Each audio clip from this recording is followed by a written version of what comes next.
Vendredi dernier, un journal de Hong Kong annonçait que Bo Xilai serait jugé devant un tribunal de la province du Guozhou ce lundi. À l'heure dite, des dizaines de journalistes étaient assemblés devant le palais de justice, mais rien ne s'est passé. Aujourd'hui, un autre journal annonçait que l'ancien responsable communiste ne serait probablement pas jugé avant le mois de mars et la tenue des 2 sessions. Lundi est passé en Chine sans que le procès de l'ancien responsable communiste Bo Xilai ait lieu. C'est ce qu'ont découvert des dizaines de journalistes qui s'étaient rassemblés autour du palais de justice de Guiyang dans la province de Guizhou.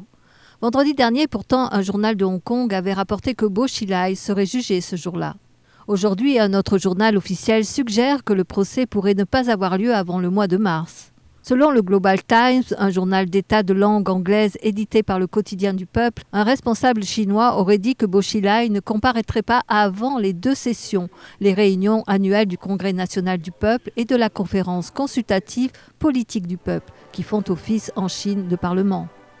Je ne pense pas que la rumeur est née comme cela et puis le procès n'a pas eu lieu. Je ne pense pas non plus que le procès aura lieu après les 2 sessions. Ce procès soulève des questions compliquées et les différentes factions chinoises sont toujours en lutte. C'est sans doute la raison du report du procès.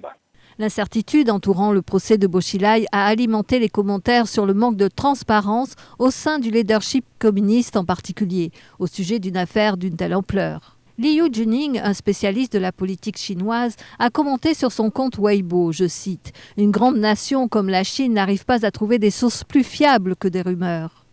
L'affaire Bo Xilai a attiré l'attention internationale. Ce dossier dévoile des dissensions profondes au sein du Parti communiste.